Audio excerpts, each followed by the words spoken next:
Again, thanks for watching Idaho Today. You know, this month is National Heart Health Month. And while it is imperative that we live a heart-healthy lifestyle always, we thought it really important to remind you all of the warning signs of heart disease. So we are joined right now by JJ Winters. She's a spokesperson for the American Heart Association, and she's going to share with us some tips about heart health. Now, JJ, I want to begin, though, because this is something you know firsthand. Tell us about your experience. Hi, thanks for having me today. Cardiovascular disease is, when we think about it, we think of heart attacks.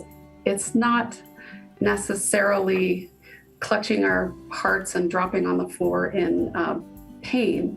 And women can experience different symptoms, sometimes more so than men. In my case, I was driving up to see my sister in Donnelly, and it felt like somebody was just squeezing both of my upper arms. I was really nauseous and kind of short of breath, but nothing that I would describe as pain. Yeah, it was just this kind of odd sensation, these odd symptoms, and I think you mentioned something very important. You know that we all kind of go to those go-to images that we always see. You know, the heavy weight in the chest, the pain, the kind of crushing sensation. But you made a great point. Women sometimes, in particular, compared to men, will have kind of unique symptoms. And did it kind of catch you off guard? Were you a little confused? Were you not, you're like, I'm not sure what's going on. I just know I don't feel very well. What did you do at that point when you were driving up to Donnelly? I kind of brushed it off. Okay. And when I got there, I called my sister and I kind of told her what was going on. I said, I just feel kind of weird, but I don't know what's going on. And she actually convinced me to go to the hospital. And I didn't want to go because I was fine. And they kind of resolved after a while, but she convinced me to go to the hospital. She took me in to the ER, and I felt silly being there. You know, I had things to do that day and other people to take care of, but as women often feel, right? You're like, oh, I'm fine. It's okay. Everybody else needs me, and I'll be okay. I'll be okay.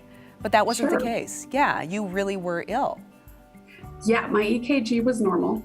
My cholesterol was fine, but the ER doctor looked in my blood and found a really high level of an enzyme that your heart gives off if you're having a heart attack that's only detected with a blood draw. And within a few minutes, I was being life flighted out of McCall and back to Boise, where they went in and put a stent in. They found a 90% blockage in my heart. A 90% blockage in your heart, and you were ready to just pass it off. You're like, I'm good, I'm fine, because again, it didn't really follow those classic warning signs that we all are accustomed thinking about, especially as women. Your story is so important because I think you're reminding so many watching right now, men and women alike, but in particular, those moms, those caregivers watching right now. We're so dedicated to caring for everybody else that sometimes we think, we're okay, I feel a little odd, I'll be okay, but it's so important to stop and listen to our bodies, right? I'm so glad that you are okay.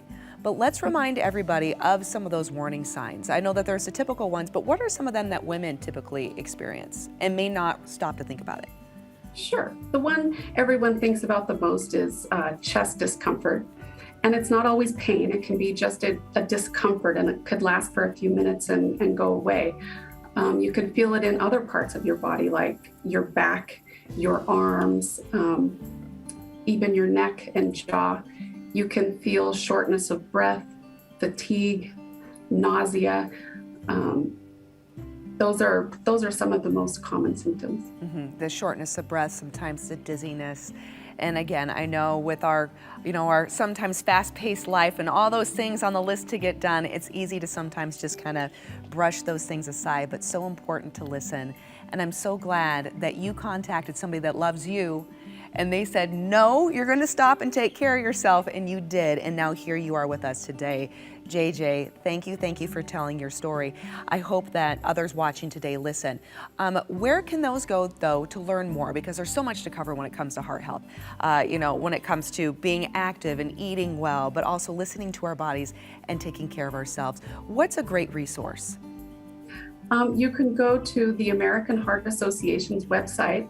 It has all of the symptoms risk factors and statistics. Heart disease is the #1 killer of men and women, more than all cancers combined. Okay, that is a very shocking and important statistic. Thank you so much, JJ. Again, thank you for sharing your story. I certainly hope those watching take it to heart.